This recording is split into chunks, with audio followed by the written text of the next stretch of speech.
How's everybody doing tonight? Good. I certainly want to make sure you guys all feel comfortable asking questions. I don't want you to forget the questions, so you can ask me at any time. I'll be able to answer. We can ask some questions at the end.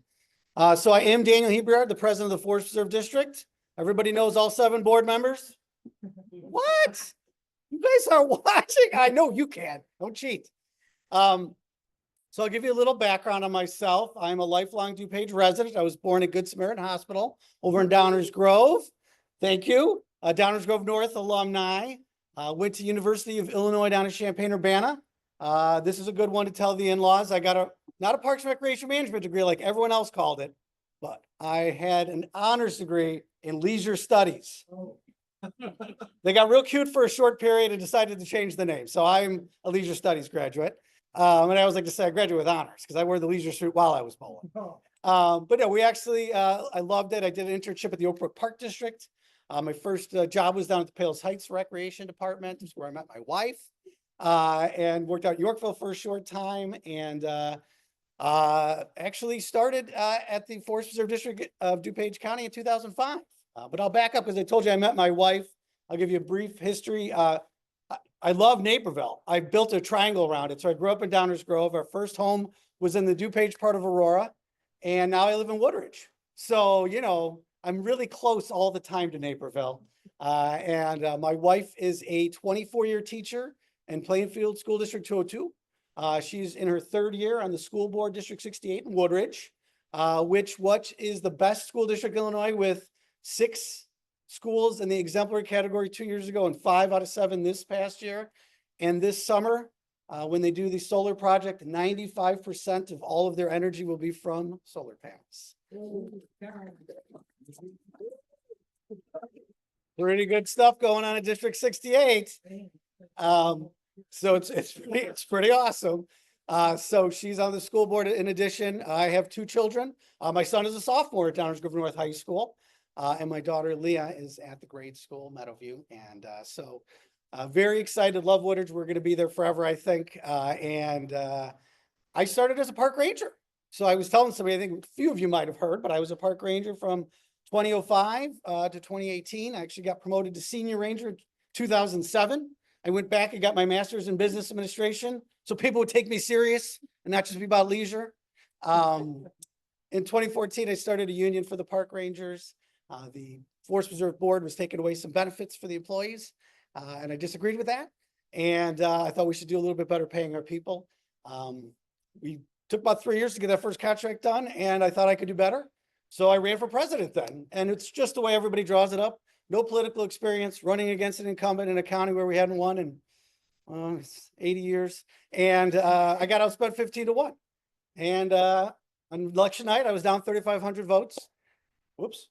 And that was when I knew about mail-ins before anybody else in 2018, because I won by 702 2 weeks later. So it was a very close election. I was a park ranger on Sunday. I resigned. I got sworn in on Monday, and I started leading the meetings on Tuesday. And that's when we started to make a real commitment to sustainability.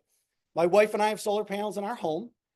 We have all electric weed whip. It's all the same batteries. So blower. I have the snow thrower, and I have the mower as well. We both drive hybrid electric plug-in vehicles. So I have the Volt, the Chevy, and she has a Chrysler Pacifica minivan. And we have a rain barrel. We have a native garden through TC. Have a garden at home, and I'm trying to think of what else I can tell. We are composting, so we try to make a commitment in our personal lives, and we obviously carry it over to public service. So it is exciting because I'm in my 20th year of the Forest Preserve. And what the heck, it's not just about me. I think the Forest Preserve is doing some really good things. So these are some numbers that are very exciting. I'm going to try to give you some perspective with them. So 26,000 acres of land. Seems like a lot, right? So is that 1/4, 1/5, or 1/8 of all of DuPage? It's 1/8. So it's about 13%. So that's the highest in the state. Okay, we're not a big county, right? I'm never going to be Cook County, which just hit 70,000 acres. But we don't have 70,000 acres left for me to buy. But it's pretty exciting because we're the leader in open space. So that's awesome responsibility. I enjoy quite a bit. 60 Forest Preserve is good and bad. as you might know with ecosystem and habitat, I would love 26,000 acres of connectivity, right, of all together. Well, that's not possible in an urban suburban setting, but we do have some really huge green belts. You guys are just to the south of it here, where we have our headquarters. We really just take over from the Arboretum through Denata to Herrick, Blackwell and St. James Farm, and just really go all the way up north, you know, and it's a huge green belt. So we're really excited to really connect people to nature throughout DuPage, because we have forest reserves throughout DuPage. 47 miles of rivers and streams. As you know, this is navigable right here. So you'll see people going down the west branch of the DuPage River. 175 miles of trails. How many people have ever told you guys have the best trails here in DuPage? Because I hear it a lot. 175 miles for the Forest Reserve. Does not include the Great Western, does not include the Prairie Path, does not include local trails. I know, Lyle has like a huge grouping of trails that aren't connected, meaning 175 miles of trails, it's over 300 miles of trails. So it's pretty impressive and pretty exciting to be here in DuPage, because you can get out and you can get off-road pretty safe on a trail. 7 education and cultural centers. We've got the Growing Mill. We've got Phillipsburg Nature History Center, which is a CCC building. We've got St. James Farm, as I previously mentioned. Up at County Farm Road, we've got our 1890s working farm, Pine Creek. Maze Lake, which is our cultural history. And which one am I forgetting? It's embarrassing. So if you guys, as we talk, I'll remember later. So 3 golf preserves. And why are we a golf preserve? Has anybody been to the preserve at Oak Meadows up in Addison? Okay. So you've cheating at all these answers. So we're pretty excited, because what we did is we had a property that we bought in the 90s, and it was an old golf course with a huge clubhouse, and we had a lot of flooding issues. We had a lot of flooding issues, as we know, throughout DuPage, which is, going back to the history of why sustainability is so important. And we actually took that golf course and we took 27 holes down to 18. We put our footprint over, I think 230 acres is only 47 acres of golf area. And the rest is habitat and a nature preserve where we re-meandered the river. It's along the Salt Creek. And we take in 20 million gallons more flood capacity for our community up there. And so that's why we call it a golf preserve, because it's an oak woodland. It's a river habitat. It's a wetland. And so we're really proud of that project. So if you do get up there, because I don't know if you guys eat, I eat, it seems like every day, more and more. But we have an award-winning restaurant up there. So the Greenway Tap, Table and Tap, I think we just rebranded. Greenway Table and Tap is a top open table Chicagoland restaurant, open for golf, but for everybody, open to the public. So come on out. We feature DuPage beers. So we have a bunch of variety of local beers on tap, in addition to many others you'd find in any other establishment. We feature Illinois spirits, and so spirits that are made right here in Illinois. And then, of course, again, got your Jameson. You're gonna have everything else that you'd ever want. But my wife and kids love it. It's just so far, so I don't go up there as often, which maybe is good. But it's a great place, so I highly recommend it. I think the best view in DuPage is from our patio. It just so happens I was a ranger the day after the clubhouse burned down in 2007. We took a long time. We fixed the golf course. We fixed the river. That was the first project I did as president in 2019. So I'm very proud of that project. It was the very first solar project that we did. We have 100% solar powered golf carts. And we think we're one of the first in the nation to do that back then. And we're certainly one of the, I think the first in the Midwest to have it. And so we did that. Of course, it's not the golf carts. It's on the, top, and they're electric, so they plug in. 500 nature programs per year. I was talking to Amy as I came in, talking about our rangers. We have a great education staff, our NR staff, 500 programs. So we love to reach out to people. We like people to know what's in our community for free, for our resources, schools. I go to schools, we have staff go to schools. So if you guys ever have something that you need the forest to be a partner with, please reach out to us. 5.5 million visitors. So we went from about 4 million visits, and then COVID hit, and everybody's like, where should we go? And we were, is there a time to shine? And so I was so proud and happy to be open. And there for our residents, we actually topped out over 6 million visits on those years. And it's the same formula we've used for 20 years. So it's a guesstimate. It's not like I'm there counting. Whoa, no shoot. So it's a guesstimate, but it is a mathematical model that we've used for about 25 years. And in 2023, we adopted the Clean Energy Resiliency and Sustainability Plan. Oh, wrong computer. It's gonna fool me more than once. So when I said that we're very active and I talked about 500 programs, as you can see, I'm not going to read this list But we are really proud to be leaders in the area, leaders in the region, the state, I think in the country. When you're going to get through some of the information I'm going to give you, I think you might agree with that. If you don't know our Blandings Turtle program, we're in the great grand turtle babies, I think, stage. It's a regional success. We've partnered with Peggy Notebart. We've partnered with Kane County, Will County. I think up there's some up at Lake. And it was an endangered turtle that we started working on back in the 90s, early 2000s. We have a staff member that's basically his career. And we've reintroduced them all over Chicagoland to a great number of success. So Chicagoland bird collision, I'm not going to get into Willowbrook yet, but it's a big part of who we are, taking in a lot of native species. If you don't know about the Chicago Region Trees Initiative, it's run by the Martin Arboretum. Obviously, we're a proud partner and sponsor of that. Chicago Wilderness Alliance, we won a Force of Nature Award for our river and creek restoration at Blackwell and St. James Farm that we did. So if you've ever been up by Winfield and Mack Road, when you're like, whoa, it looks very different. We're very proud of that different. And the Conservation Foundation, what do we do with them? So we just did a little referendum and they were our partner on that. And they've been a great partner for over 30 years, over 70 years, probably, whatever they got established. 50 years. Okay, there you go. The DuPage County Stormwater, I talked a little bit about, but if you look at our map and you look at where the forest reserves are, we have a ton of high quality land. We also happen to have a lot of land right along the creeks and rivers. That's not by accident. We're a proud partner with Stormwater and in our communities to take in, again, you know, I don't even want to guess how many hundreds of millions into the billions of gallons of stormwater capacity at our properties. And so we're happy to be when we're underwater. If there's a bad situation, I've been at the preserves where we have been, in some cases, literally closing the gates to the entrance completely underwater.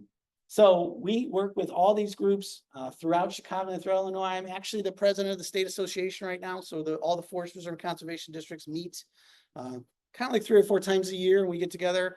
We had 4 referenda on the ballot this past November. Lake, DuPage, Kane, and McHenry. I'm proud to say we went 4 for 4. And Cook had led the way because they did theirs in 2022. And so I think they're still the leader. I think they won 69%.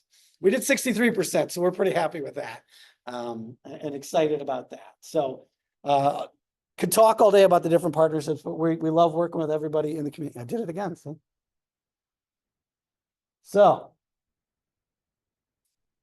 we're taking a little bit of carbon. Now, again, you know, that's just by owning the properties, right? So that's just by literally just being here. But then when we do restoration, so has anybody seen what we're doing at Herrick Lake? I don't know if anybody goes down Warrenville. Clearing out the trees to get the natural trees back. Exactly. So buckthorn, non-native trees, any invasives, you know, honeysuckle, we really want to clear those out. They really choke out our natives. And so if you want to know why we do that, it's because we want those natives. We want the, you know, wildflowers that are native to Illinois. We want those, you know, plants and grasses. It's the prairie state. Every time I cut a tree down, it's like, it's a tree. You can never cut a tree. And it's like, wait, it's the prairie state. You know how much prairie's left? This isn't my number, but I believe it's according to the, and I have it on my phone. I take a picture of it every time I'm there so I can remember. But the Brookfield Zoo has a, you know, the Gators, if you ever go to the Gators. And I think it's in Illinois that there's less than 10% of the original prairie left. So we like prairies too. We love trees. Don't worry, don't get me wrong. I like trees too, but we love habitat and ecosystem. We want to build that around, and it's a mixture of all those things that we see, and we want to make sure that we're propagating. We're not just a tree farm. And so we do take out some non-native trees and certainly invasive species. And it really does help with the clean air and obviously the clean water. One of the groups I didn't even mention, but I'll get into it when we talk about Fullersburg and that project. 0.01%. Thank you. Native is left in Illinois. Well, that's native though, but if we do restorative prairie, it's still something.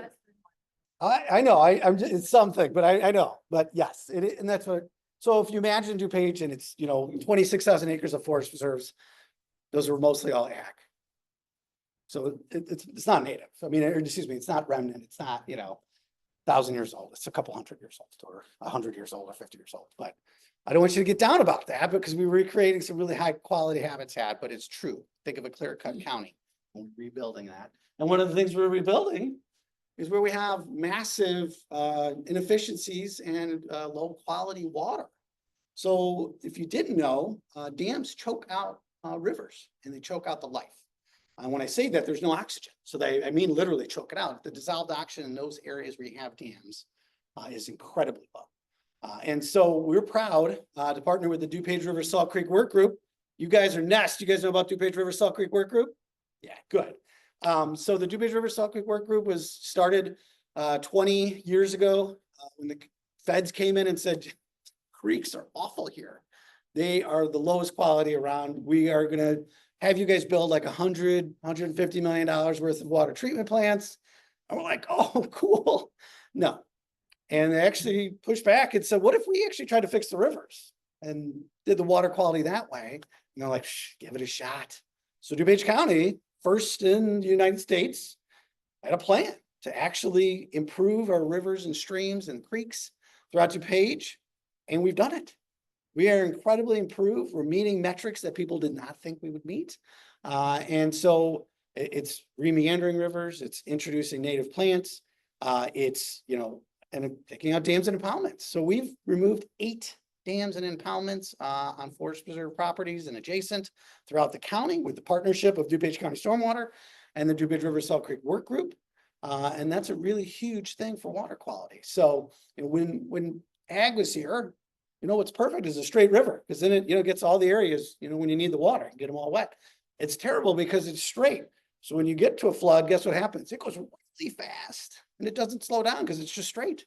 So what you want is curves, right? You want areas where you're going to have a little depth. You're going to have areas where that water is going to crash and slow down and turn. And so that's why we remeander rivers and streams and we work to improve those areas. People of Oak Brook like me, some don't. Happy that we were able to do this project. It was a lot of years in the making. It was the #1 culprit of low water quality in DuPage County. So we have the Growing Mill, which I mentioned there, which we're proud is one of the, cool historic sites in DuPage County that we actually own and we all own as residents. And we are the lucky stewards of that property. There was a dam there. Originally, when the first people settled, they poured concrete. Nobody poured concrete in the 1840s and 50s. They had a wood dam. And so the CCC built a dam that would kind of look like the dam that was there, but not really at all, right? It just is a dam. So we tore that out. We approved that on our board in 2020. The project was a long time in the making when you're working with Army Corps of Engineers to get the permits. Make sure it gets done properly. But I'm absolutely proud of how it's come out. So if you haven't been down to Floresburg Woods in the Bryan Mill area, I would really encourage it. We did a woodland restoration. People are like, oh my gosh, it's like a bomb went off. And it was crazy. It's a beautiful thing to see after about 2 or 4 years. It's a little bit shocking immediately when you first do it. It was the biggest burn pile I'd ever seen in my life. I want to say it was 100 feet tall when we burned some of those invasives. And so, and just so you know what, Eric approved it. I was like, all right, man. So when I was a ranger, I was like kind of a security guard. I wasn't a sworn officer, but I led burns and I did plowing and I checked in all the permit areas. And so I geek out on some of this stuff because we joke because I'm on my 99th burn. I'm not, I'm in the board now, so I'll be stuck at 99 probably, which is fun. It's a fun story. So, but yes, we have done a lot of good work there. We introduced 20,000 tons of rock and cobble and did pools and, like I said, areas where we really improve the water. And I think it's something to behold. We're going to be plugging, I think, with 80,000 native plant plugs along the edges of the river to create that beautiful wetland habitat corridor and improve water. Yeah. Any plans for the new dam? That one was not deemed able to be removed, unfortunately, due to the actual function of stormwater control. And so dams that do perform a function, like energy or stormwater control, those are ones that we would not remove necessarily, or as a last resort. And that one we did look at closely and studied. So we're doing a fish ladder there, and they did some other improvements, but they were not able ultimately to remove that one. So there isn't fish ladder, or is it? It's getting installed or has been installed. Do you know the update on their status? Okay. It was basically being fabricated, so my understanding is it's going to be installed. I was just, I thought it was, yeah. I've been, you all have been to Fayetteville Dam, and it's just, it's a really interesting way of getting fish to kind of go back and forth these series of, it's wild. It's pretty cool. But So it was completely designed for this particular. unique habitat and area in this, dam. So we had 13, actually, I think it was 13 really cool bigger fish or whatever. I think it was 17 fish species below in Cook County that could not get over the dam at Growing Mill area. 17. They had no access to DuPage County. So obviously there's another positive aspect, right? So you're gonna have better fishing and better real quality because fish are adding all that awesomeness that they do when they go around, because we all know what the most endangered and imperiled species in North America is, right? Not you. Look at you. So freshwater mussels, because what do freshwater mussels do? They clean water.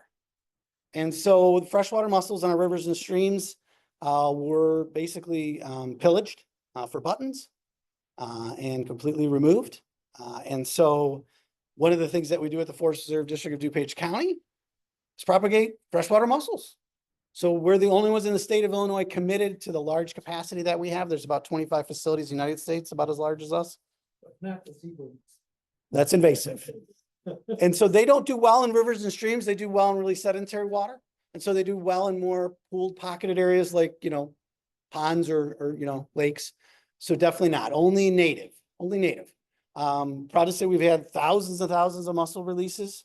We must be pretty good at what we do because we're in the Chicago River now. So if you can clean, DuPage rivers is one thing. If you can clean the Chicago River, I think that's a pretty big feat to tackle. And so if you see giant floating baskets, baskets are our giant floating mussels in those baskets from DuPage County. And so at Blackwell, our Urban Stream Research Center is doing incredible work. And obviously we release them in our own rivers and streams, but we've worked with others, the U.S. Fish and Wildlife, which, we'll see if that contract gets canceled, but right now we're propagating and growing for them and holding some. And we've worked with other counties surrounding us, and we've been parts of research teams because I mentioned the Blanding's turtle. The other endangered species program is, of course, freshwater mussels. And then the third is the Heinz Emerald dragonfly. Who knows about the Heinz Emerald dragonfly? Yeah, right. So when we did this huge tall bridge over the Des Plaines River corridor, 355, they're like, cool, the thing will just fly right under. No, it does not like shade. How much does not like shade? It will fly from the ground all the way up and over that bridge. And so we created new habitat at Waterfall Glen there at Lamont Road in Bluff. And we've been working with the University of South Dakota for the past 15 years. It might be over, unfortunately, because that was a federally funded program. And we recreated habitat for the Heinz Emerald dragonfly, which is one of the more important species of dragonflies because it has a 7-year lifespan. So it was really a long lifespan, which is why they were concerned about it. I'm going on too much. We have more slides, so we'll get into more excitement here. So this is just this was our 8th project. We wanted to make sure that we did dam removals and impoundment removals and river restoration before we got to the really difficult one, because some people thought that the dam was historic. I thought it was a chunk of concrete in a river. So. Yeah, can you ask about that, like the. You like my bluntness? About that. No. Yes, at the beginning, yes. So people lied. And they're like, they're gonna shut down the Growing Mill. We're like, no, we're not. And they're like, they're destroying the river. We're like, no, we're actually breathing new life into it. You want to see our other projects? So people sometimes lie. And they're not really nice people. I don't think they like me. I don't like them because they still lie. And so we did a project, and I really, to be honest with you, don't care about that dam. I wouldn't go about removing it if it didn't serve a environmental purpose. But if I have to choose the river quality, or people who really thought a dam was more important than the river quality, I'll pick the river quality every time. And so that's all. And people who know now that the lies were, made up information, misinformation, pieces of information, we're winning people over. So we've had volunteers that have been there decades. We have our staff down there who manages the site who's been there decades, and they went through a real tough time, because people were upset and what are you doing? Change is kind of hard. I don't know if anybody noticed that ever, but we went through it because it was the right thing to do. And on the other side now, when they're seeing, oh, I get it. We're hearing that a lot more, like, oh, I get it. So like when they destroy a building, they can actually build a new building. So when you have scorched earth nature, it'll actually grow back and we can help seed it properly and make sure, and make sure it's the right thing to grow back. And so, so we did that. And so again, we're plugging it this year. And so we think that river corridor is just gonna look dynamite. It already looks good. It's already improved, but that whole campus is just something to behold. And so if you haven't got down there, like I said, it's shocking. It's gonna look quite a bit different. So this is an easy, quick one. You know, we have the chance to do brown energy at a little bit cheaper or to do green energy. So our board does green energy. So that just means where we don't have a project or have to buy, you know, or use ComEd, that we offset it, which is, I think, a really cool thing. So 100% to offset our energy. So we use all green energy.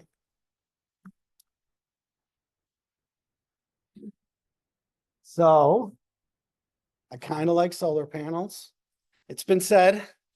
And so I did mine in 2017 and I bought my hybrid electric car in 2016. So when I became president in 2017, I said, all right, where we're doing our first project. So there's the Reserved Oak Meadows. That's the golf cart storage barn. I think it's about 60 or 80 golf carts plug in to that nightly and get charged.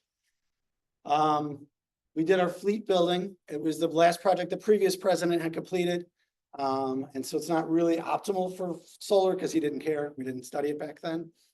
We opened that building in 2016. So I put the solar on in 2020. And so that is a much bigger array, but it's a little bit interesting, but it is a metal roof. So it's kind of nice to be able to clamp onto that sheet metal roof.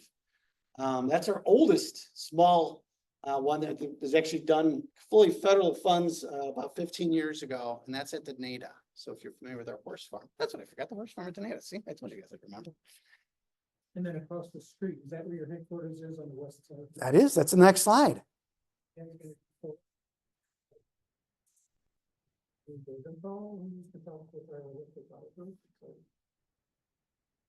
it on the water? So this is our headquarters. Yeah. Oh. Have you ever been there and seen the horse Is that the field? horse track with the Yeah, little yeah. stockade thing? There's mowed grass in there. I could put solar on mowed grass. Nobody's gonna yell at me. So yeah, so we So it wasn't another roof. no, we looked at the roof and it wasn't gonna be enough, so we were gonna have to do some ground mounted anyways, and so we just decided to go fully ground mounted. Right, and so it was much easier, so I think we're doing about 110% of what our needs are. And it's pretty exciting. We have a little bit on the roof for our hot water heater, so that's been there a couple decades. But as you can see, it's over a little under 400 kilowatt ground mounted system. It's cool because when you're in government, and I especially remember this when I was a ranger but not on the board. I was like, why don't we do more quickly? And I will tell you, it's really hard. If I could just do things, and I guess there are some politicians who just do things. We actually don't do it that way here in DuPage. Thank you for that. And we get permits and we go through the proper procedures of bidding and we follow all government regulations and rules. So things just take a while.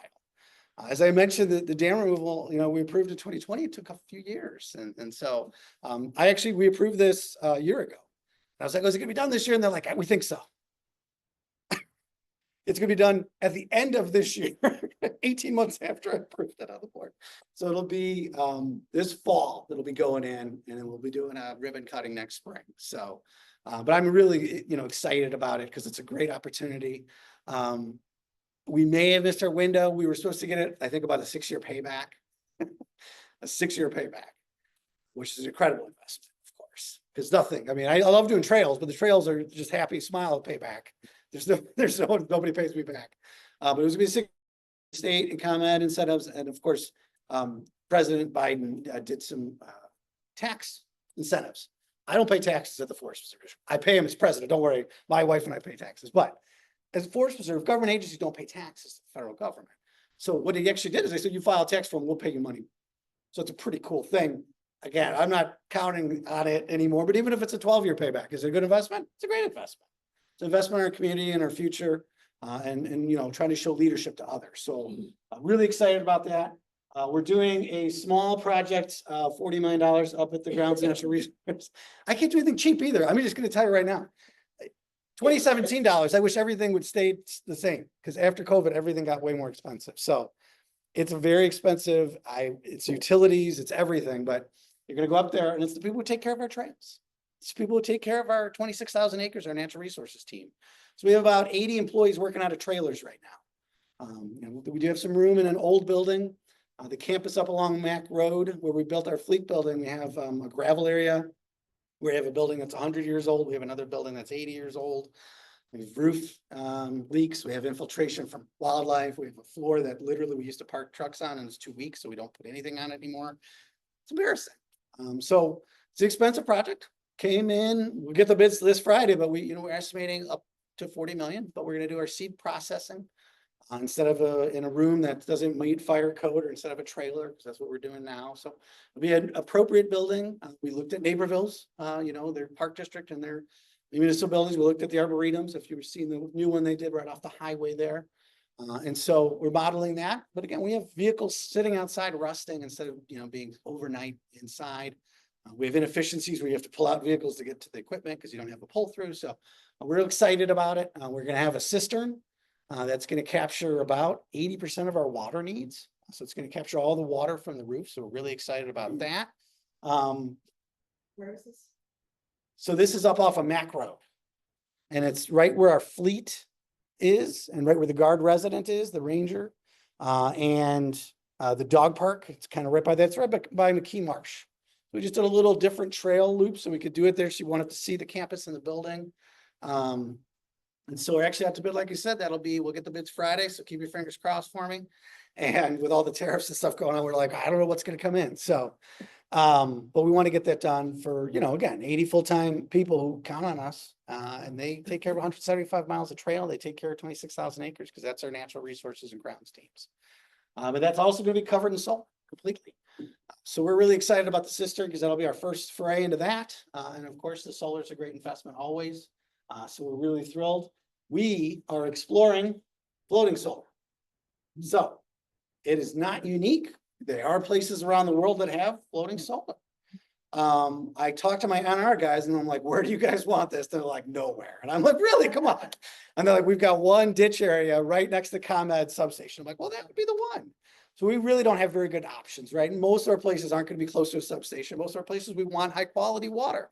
This is a very shallow area that's not high quality. We don't manage it for fisheries. We don't really manage it for natural resources. It's up at the very north part of the Salt Creek River, Salt Creek Marsh. Anybody been up to Salt Creek Marsh? Look at that. Winning. Yeah. All right.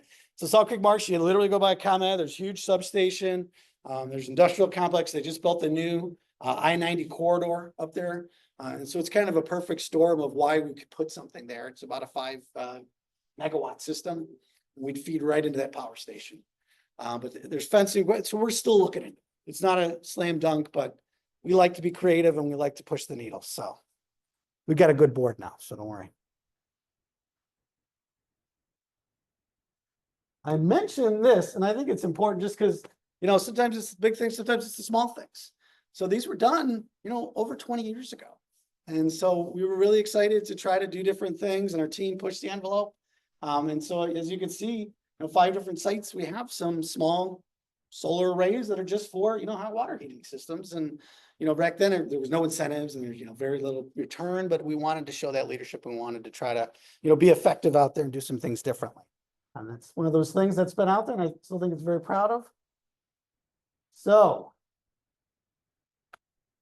who's been to Willowbrook? I've asked you guys say a lot more hands now. So when the old animal hospital was built in 1980, the capacity was guessed at about 3,000 to 5,000 animals. Do you guys know how many animals we started taking in during COVID? Over 11,000 annually. And about 2/3 of those are aviary species, which we know are struggling, and their numbers are down. And so we really wanted to, that was one of the things, if you were up there, it was hilarious because the old board built a parking lot and it was really much bigger. If you remember the old parking lot versus the new paver parking lot. And then they did a species recovery building that wasn't meant for staff, but they put staff in there and they did half of species recovery. And then they never built a new animal hospital. And I was like, okay. So that was one of the highest priorities when I first got elected. And it'll be open to the public this late summer into fall. It's open now to drop off animals. We're still building the education areas and the components that we want to welcome people out and really showcase. One of the big things, And we talked about this word because it's a really difficult word that people may have a hard time with. It's called change. If you liked to see animals in cages, you're not going to like me. As my staff said, that it's really hurtful to the animals. So if you went to a zoo 50 years ago, you saw a small area for an animal, really small cage. And then you saw over the years, these areas get bigger and bigger, and we don't even have elephants because we don't have the space for them, because I've been out to San Diego and they want huge space. I've been to Atlanta, they want huge spaces for the elephants. We want bigger spaces for animals so they feel less stress and pressure. So we've got animals that are sick and unwell. We're putting them on display in small cages for lots of people. It's really not appropriate for who we are as an animal hospital. Because we think apparently there's some world-class zoos, if you haven't been to them, Lincoln Park and Brookfield, and even in Wheaton, right? There's got a great zoo. And so we are no longer showcasing animals. Does that mean you're not going to see animals? It's actually it's the opposite. We have two-way glass. So when you come into the facility, you're gonna be able to see the animals that are in recovery. They're not gonna feel any stress or pressure because they can't see you. And we have some video capabilities now. We can show some surgeries, not gross parts, but you know, how we're helping these animals. And we're gonna show some different things about releases and just different rolling things on that screen to understand who we are and what we're trying to accomplish at that, facility. But you're not gonna have that trail where you see the animals anymore. We didn't get rid of those animals. I'm not that guy. I didn't do that. Don't worry. They're on retirement. They're behind the scenes enjoying their best life, and all the staff says they're loving it. Yes. Everybody was out in the forest reserves and on their sidewalks and anywhere. And so what they'd find is, and this is the hardest truth. You try to tell a 5-year-old, just leave it, let nature take its course. So we still take that animal in. Sometimes the babies are the hardest story. Are the babies always abandoned? I wouldn't say that. Are the babies always going to not make it? I wouldn't say that. But once they're in our care, we do give some nominal care. Sometimes we will release them. Sometimes we keep them. So, but we had more animals than ever, right? More people to find more. Absolutely. So yes, we topped out over 11,000. We're still there. We wanted to build a facility appropriate for that. We don't want to grow. We're not looking to take more animals than that.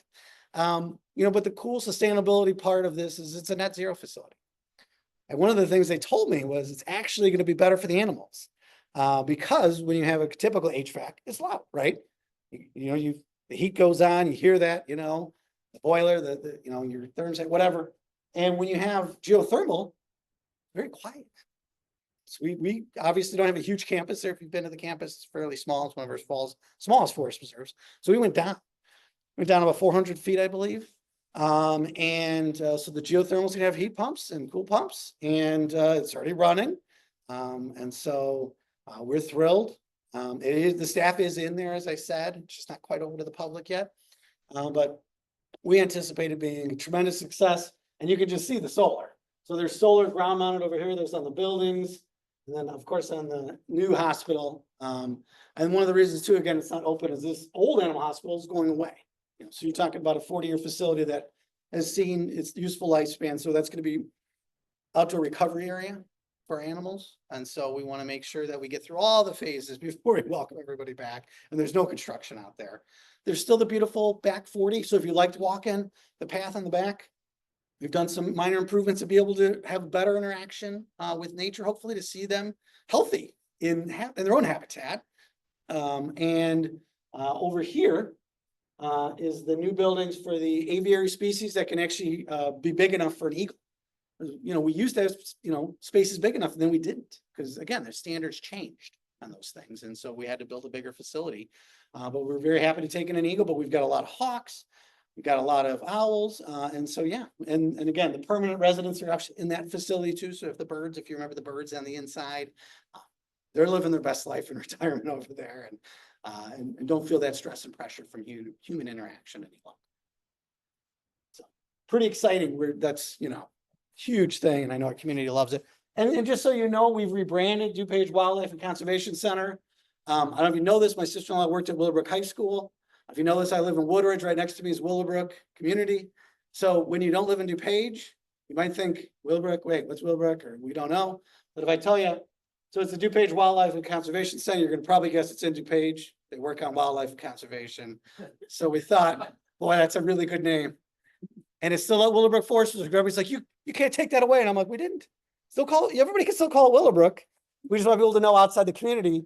And we officially named for like people in Lake County, like, what is it? I don't know. I've never been there. They're out there and, Will or McHenry, now they know, right? Probably they know, figured out. Intuitive, I would think.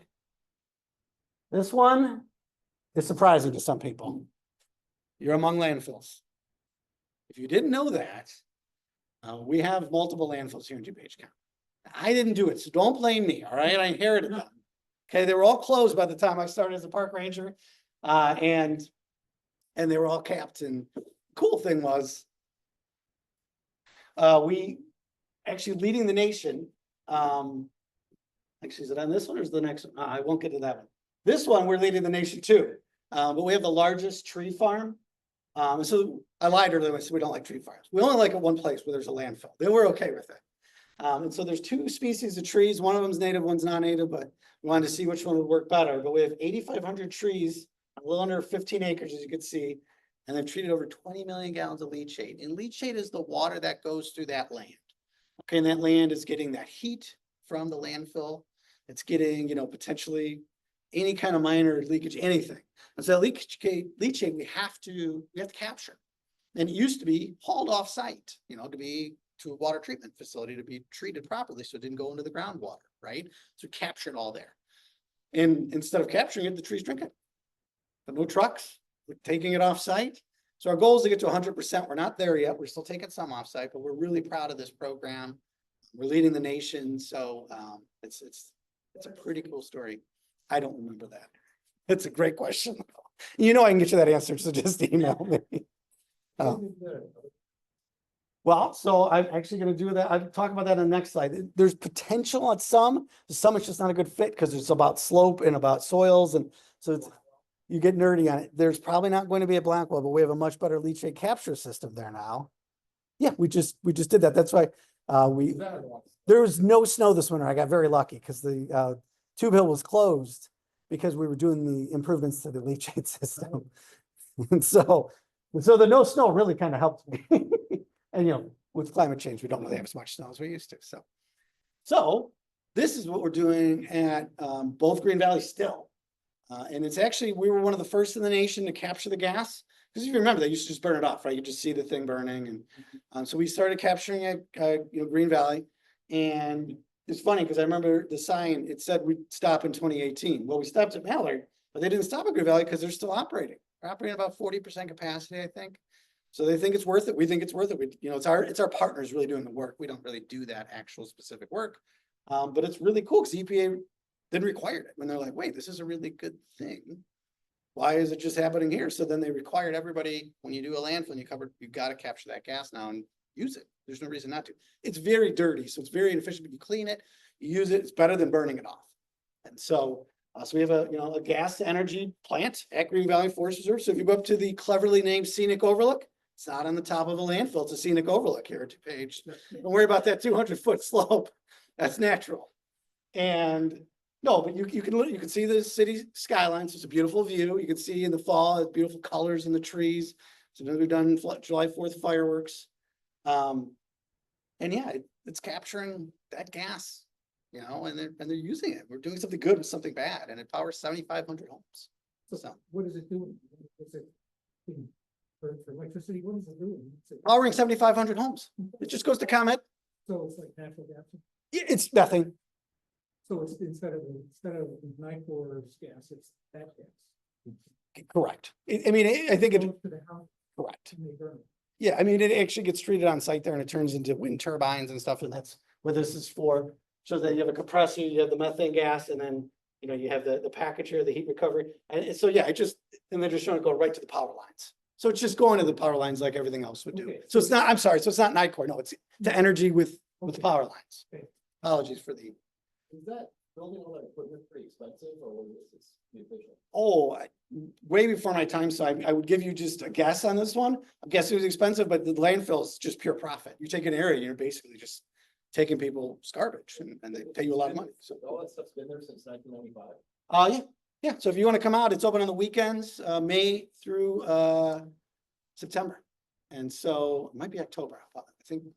So it's been a few years, 7 years since I've been a ranger, some of this stuff's still in there, some of it's not, but definitely if you get out there May through September, it'll be open. 11 to 6.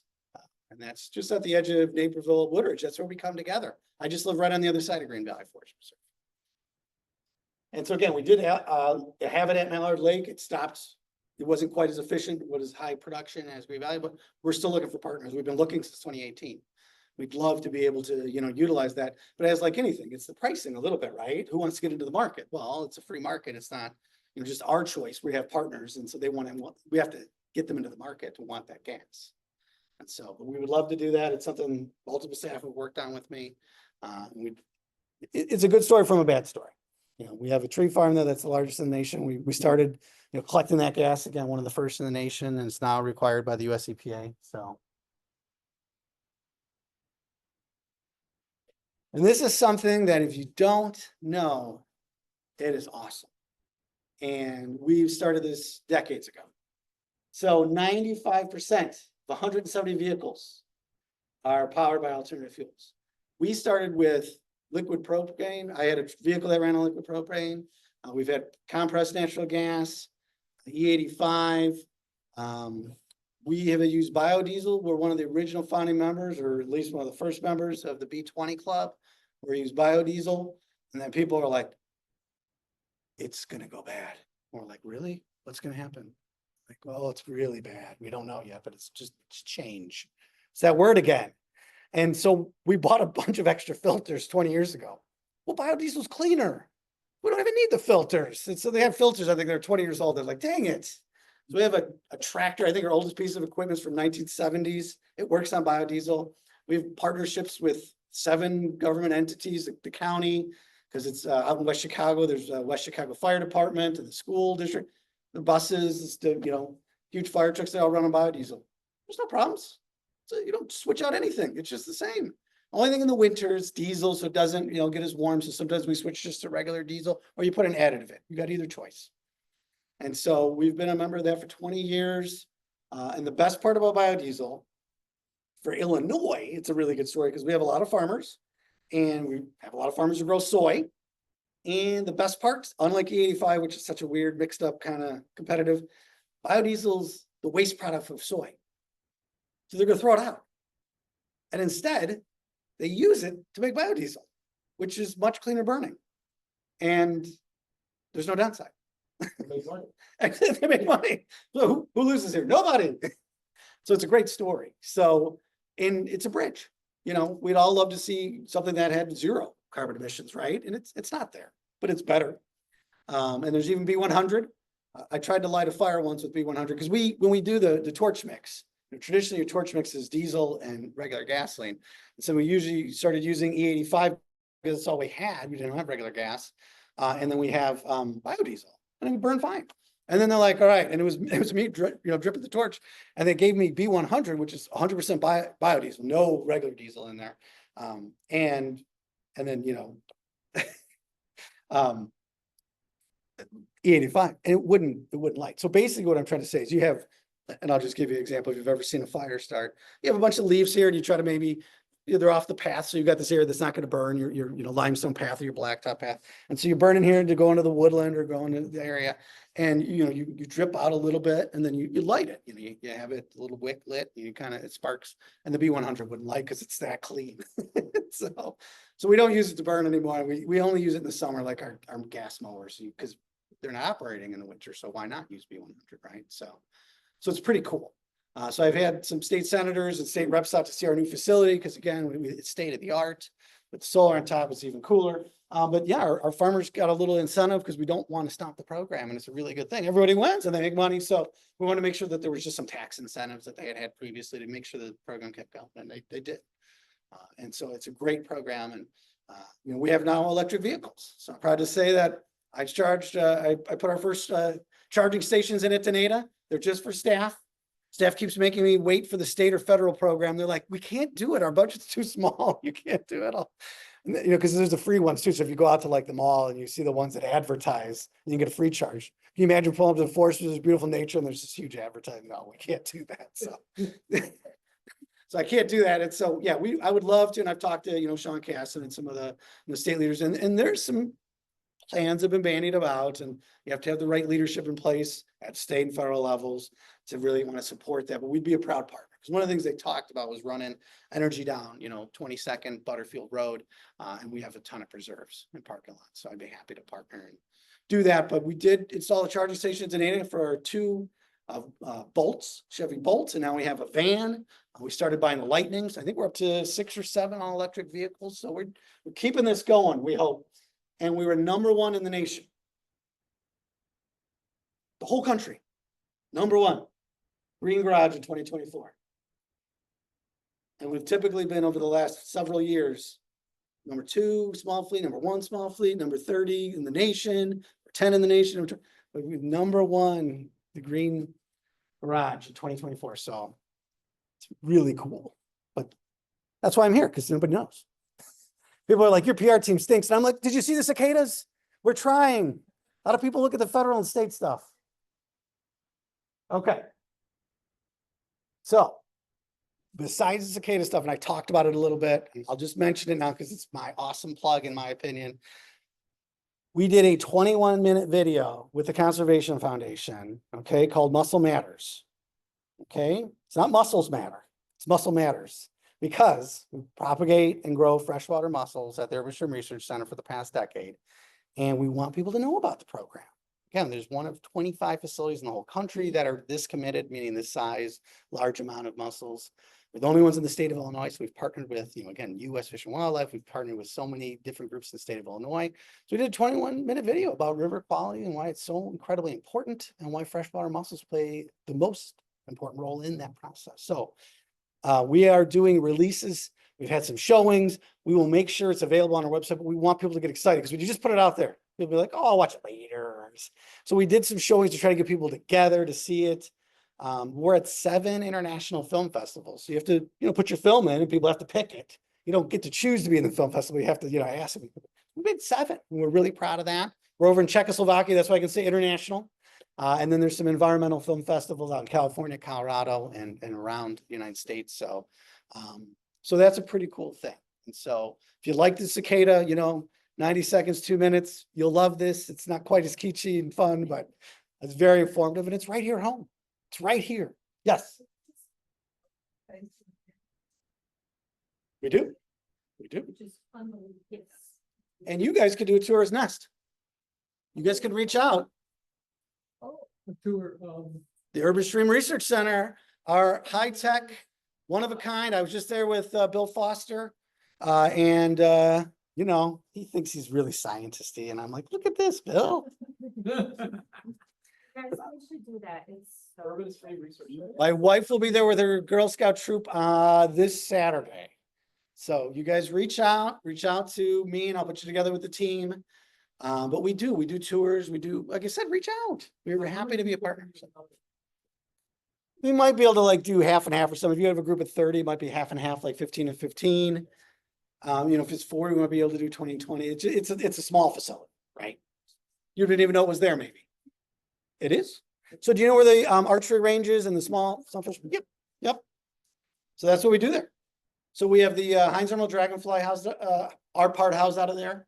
And we have to grow crayfish because where the Heinz Emerald Dragonfly like to nest is in crayfish areas. So we have to propagate the crayfish to propagate the Heinz Emerald Dragonfly. They do much better explaining it than me, but it's a whole long story. That's the chain, right? Talk about this chain. It's not as easy as one thing, you fix it, everything's fine. Like there's a chain up there in nature. So I can't even remember the name of the crayfish, but so we have those there. We have the, and then all thousands and thousands of mussels. And so we do them on our rivers and streams here in DuPage County, of course, but then we, have contracts with other agencies throughout the state. And we were going to be in the Calumet River Corridor. That was the U.S. Fish and Wildlife one. And like I said, I just, like anything, it's all up in the air. I have no idea what's going to happen with that contract. But we lost for our education component at Willowbrook, $250,000 got pulled out from under us. So Kwame Raoul suing because it was a museum and education grant, and we won $250,000 just to be reimbursed. Oh, we're not going to reimburse you. So it really does affect agencies. That's not nothing. That's a big chunk of our budget for a project. And so there's real consequences, and I wanted to make this a positive night. But I just wanted to let you know that there's it's not linear, right? You know, we were gonna make the payback for the solar at Denata, our headquarters, 6 years, and we were gonna get, tax back from the federal government. I'm not counting on that. We're still going forward with the project. Nobody can stop us on doing that. So, Do you think there were, when you talk about all the renewable energy, first of all, Yeah. phenomenal job, it's incredible. Do you ever talk about being, revenue positive on it, so you actually have so much energy coming in, you can sell it out and, use that money to fund other forest improvement initiatives? yeah, we haven't gotten there, but yes, we do talk about, so it's funny, we talk about a few different things where people, everybody knows, you know what ROI is, return on investment. I don't know if you guys have heard that term, and it's great. And then we coined return on environment. So the return on environment, when you do all these good things, these investments are in our community, right? For our public health, for our mental health, for our, well-being, and physical health. And so those returns on environment, and then, the return on investment and environment on those projects, where we can have, cleaner water, we can have cleaner air, where we can have less, carbon footprint, it's huge. And so, we do absolutely tout those. You guys, and I'm not gonna pick on anybody, because Amy, besides, who's watching any of my meetings? I've been leading for 7 years. It's hard. I'm telling you guys, it's not like we don't try to tell these things to people. I'm going to tomorrow night to the Rotary Club in Naperville. Last year we had a bond issuance and a referendum, and I went out to lunches and dinners and small groups and big groups, and I tell our story wherever I can. So if you guys want me somewhere else, I'm right here. I'm your neighbor in Woodridge. I love what I do, so if you can't tell. And so it's my 20th year. Any other questions? So I live in Warrenville, so I'm very fortunate to be surrounded by many forest preserves, and I really appreciate all the invasive removals that you're doing throughout the area. And I'm just wondering, how do you, I mean, I would love to see it creep out past the forest preserve and into the, in along the bike path that's owned by, into my town. So how do you partner with the other towns and organizations that butt up against the wonderful work that you're doing? Oh, it's a fantastic question. I'm going to come back up here just to help. And I think, and I keep picking on her, but she's right here in the middle of the group, so I have to pick on her. But we partner, and again, not to belabor but our biggest partner is the Conservation Foundation. They were really founded to help be our friend for the Forest Reserve District and help open spaces, help create ways to do things that'd be easier than slow moving government. And so Conservation Foundation has Conservation at Home. They have Salt Smart.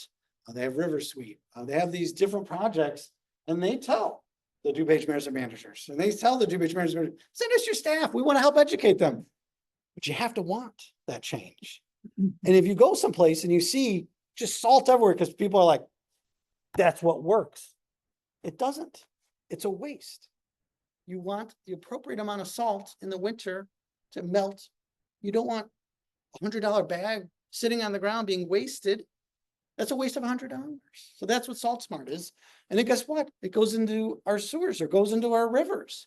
So now you're polluting our rivers and streams. So there are programs for every mayor and manager that will put out there and try to improve their bottom line, because we're going to save you dollars. We're going to save that return on investment to partner with return on environment.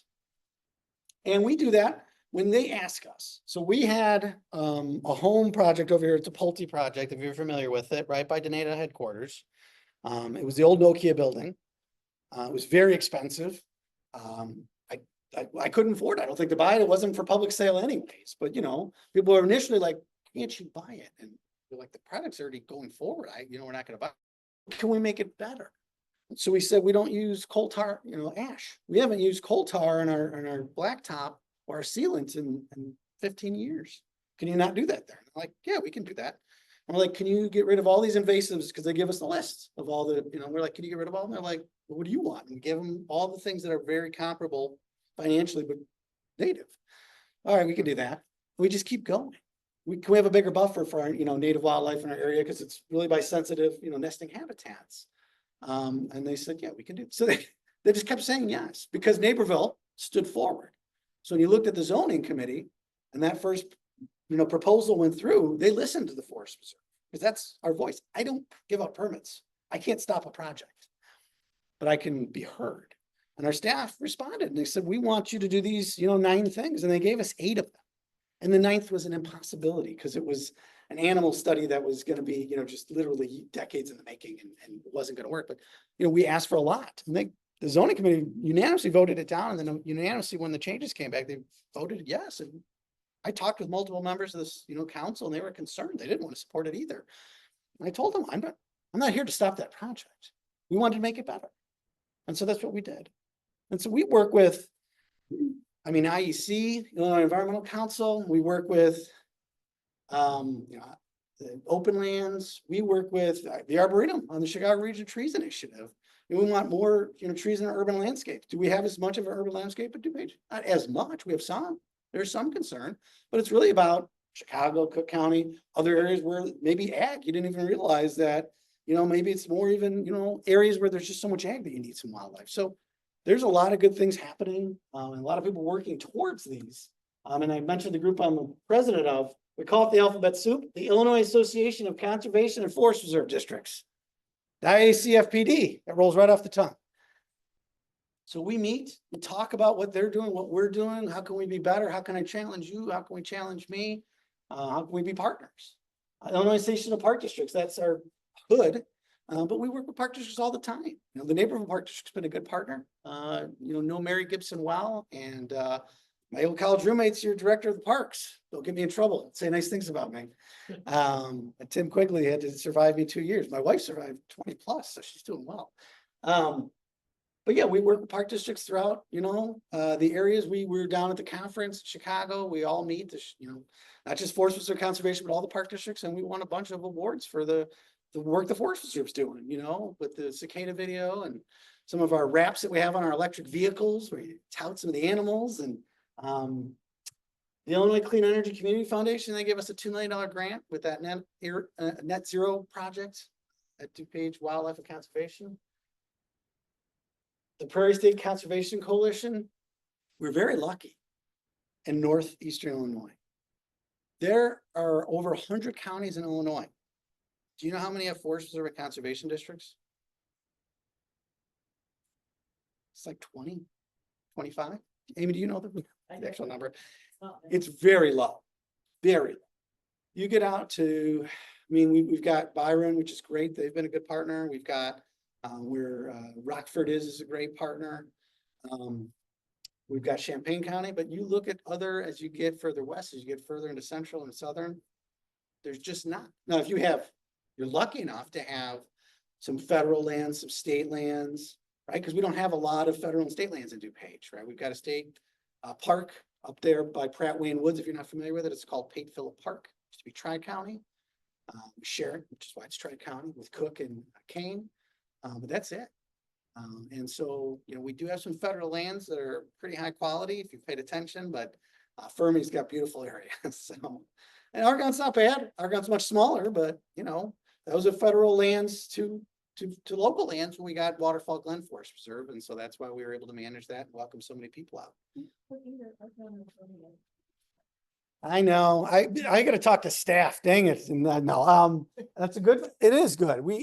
We sell ourselves short sometimes. It's hard because we've got a long list, but we should make it longer because they are partners. I've been out to Fermi and been at some events. So they are. We consider them partners.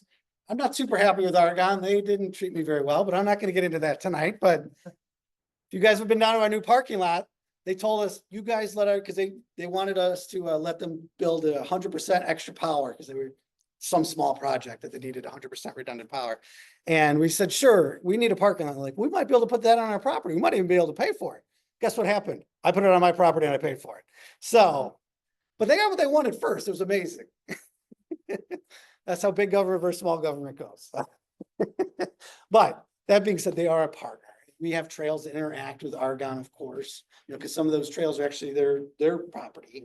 They're outside their main gates though, and so people use those trails. And then Fermi's a great partner. They have, a lot of high quality prairie there, and they've got the buffalo. And so, yeah, Fermi's a partner. And yeah, we have a good relationship with the IDNR. And the hard truth is the IDNR is in a real bad spot. I'm telling you about a project to build where I got staff out of trailers. They don't even have staff. They're so understaffed and they're underfunded. And that's been a long story. That's been a story that's been going on for 15, 20 years. So, and unfortunately, you know, all national parks, I won't even get into that, but yeah, you see these, you know, nobody can function on no budget or, you know, limited staff. You do need funds. And so we're very proud to be right sized. We went for what we felt would be, you know, something to right size us, hopefully to 10 to 20 years. And we got a, you know, annual increase for our budget when we won the referendum. And we really want to make sure that we're doing all these good stuff I keep talking about and don't have cuts. But the money didn't allow me to do a lot more. It's just really keeping where we're at, because we were underfunded. Did that answer you? So I'm, how long have you been found with it? Yeah. Yeah. It's a great question. We do. So we have about 1,000 volunteers annually. I want to say 300 to 400 are what we would call regular volunteers who come through our process. We have an interview process. When I was a ranger, we had the Ranger Volunteer Program. They would come help with an archery program. I used to be archery certified, and they would come out and give me an extra set of hands. So we don't have to pay 2 full-time people to be out there. We have several natural resource steward programs. They do amphibian monitoring, bird monitoring. We have site stewards that do invasive removals. 26,000 acres is a lot. We never have enough. So you guys want to do a group project as Nest? There's something else you could do with us. Invasive species removal. This Saturday, I'm partnering with my friend Don Kirkenberg, who's the volunteer president of the Friends of the Great Western Trail. It's their 30th anniversary of cleanup. He was at the cleanup, the very first one. And so I'm doing cleanup at St. James Farm. Come on out, clean up garbage with me. One of the less exciting things when I was a park ranger is I get to hose down the latrines and pick up garbage from people who left it there. So I'm going back to my roots. We'll pick up some garbage along the Prairie Path spur that goes through St. James, because it's really for Great Western Prairie Path. And so you'll see a lot of people talking about this Saturday in conjunction with Earth Day and with obviously the Great Western cleanup. And it goes on all those. We're cleaning it all up. So happy to be a part of that. But yeah, we'd love to have more people come out. You know, we couldn't do what we, you know, how much we get done without the volunteers, but we can always have more.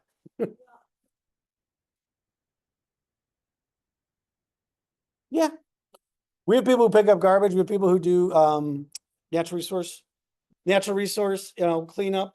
Yeah, I mean, they can get herbicide certified and actually even do the herbicide and stuff. And it, you know, and then you could do a one-time cleanup where you don't need to go through the training or get hired. We have Comcast Cares Days. We have Navistar, which is now, I think, international. No, what did it go back to?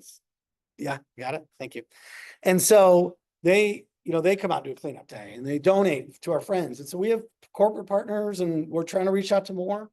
That's one of the things we have built out a little bit under my leadership. We want everybody to know what we're doing. We want everybody to chip in. There's so many great corporations in DuPage. If they could chip in doing a work day, they chip in a little bit of money. I think it's easier if you do it as part of the group. I mean, I don't. You- think it- I mean, it's a definitely, you know, bigger of our site stewards and volunteers. It's rigorous and it may be something that's not a great fit, but maybe, I don't know. But then in one day group, what I'm saying is Nest could say, hey, we want to do clean up a garbage or a natural resource restoration or whatever. And you have to work with our team, but they will work with you if you wanted to do a project here in Naperville. And I was just down on our Springbrook Prairie property. Our friends do a hike every month, and Joe Shachecki's been a steward there just a couple of years. He just hit 31 years as our site steward, which I think might be our second longest, because when we bought Mays Lake, we inherited the site steward who used to work for the brothers who own the property. And so I think he's, 4 decades. I don't even know. So, but we've, Conrad Fielkowski is his name, and he won a Force of Nature award, and hopefully Joe wins one because I think he should. 31 years of service. So correct. I learned about tree program. And we have groups that would love to do not only pick up the trash on the waterways, but they want to cut back in. But the issue is always the herbicide. So we have to go through a training to be herbicide certified. So we can only do that at forest preserves that have the site stewards, but so and this particular one didn't work out. But the ones that do have site stewards, and then you get you just need somebody to follow up. Because otherwise you're cutting back and It just regrows. It resprouts. And that's the worst part, yeah. Yeah, no, so, but I don't, yeah, one or the other may work out great. Just like to give a shout out to how good you guys are doing stuff on many fronts. But on particular, whenever you guys are so prepared, so that whenever there's a notified call for a grant proposal request or federal request, you guys have plans that are ready to go to get them. And same things with things like the scouts coming to volunteer, that you can up to volunteer, you're ready. You're ready and willing for that, and it makes it really nice for us to be able to do more. Kudos. Yeah, thank you. No, we love the partnership opportunities. We have just such an incredible team. And it's 280 full-time employees. A lot of people don't know how big we are, and that's quite a bit, we think, but 26,000 acres, I don't know, it's balanced, whatever. And of course, then means our police, it means our HR, it means finance, it means the grounds and natural resources, it means everybody in our teams. But yeah, we have incredible partnerships in Springfield and DC, and Sean Casson and Dealey Ramirez and Bill Foster have all, met with us and tried to work with us and get his dollars, and they have. And DNR and state and Springfield dollars, we've absolutely been partners. And we had a master plan that we enacted in 2019. It didn't sit on a shelf. It was 32 projects. It was 15 initiatives. We're over halfway through. We might be 2/3 of the way through. It was probably 100 million when I signed the document in 2019. It's probably 200 million now, it feels like. But I want to get that done. I want to say that we told people we were going to do these projects. We reached out to the public. They want to support these projects, and I'd like to do those natural resource projects, those bridges, those things. Yeah, that really connect our community.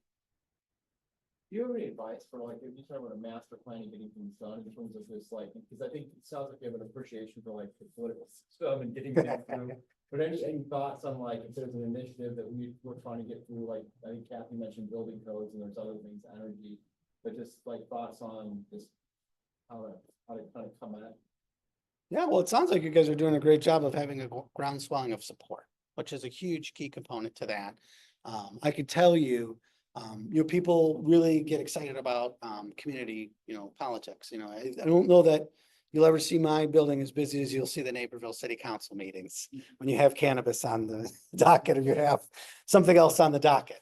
But yes, having a group like this, having a group that you can keep reaching out to, and just keep it to your mission and to your purpose, and continue to do what you sound like you're going to be meeting with some of the new city council members. I saw they were supported by the Sierra Club and endorsed, so push them hard. But no, they're all my friends, so I think they'll be very receptive. I don't want to speak for them, but I think they'll at least want to hear and try to work on your behalf. It's why I got involved. You do what you're passionate about. I'm passionate about the Forest Reserve, obviously, and about sustainability. And I know these people are passionate about good local government. I know a component of that is, what you guys are trying to push for and really make reality here in Naperville and take away that awful dreaded contract that was signed. I think you guys are doing a lot of good things. And I mean, I'm not in the weeds on that one, so I'm not gonna get in and pretend I'm a lawyer, but all I know is this, you guys are doing some great things. You guys are doing great things, and that's what you should just keep doing, is trying to meet with people, trying to be reasonable, trying to show what the path is and keep pushing. I kept pushing. Nobody stopped me yet. I keep pushing. Them out to me too, to see that it actually can be done, like that there is a return on it. I'm happy to host them all. I know them all. They're good people. The mayor came out and had coffee with me, so I've had coffee with the mayor. He's been at my office, and I've met with many of the current council members and some of the newly elected ones I know from other walks of life. So yeah, I try to be engaged. I go to the mayors and managers events, and it might have been less friendly in the beginning, and they seem to be getting more friendly to me. It's amazing. So I just keep showing up. It really didn't deter me.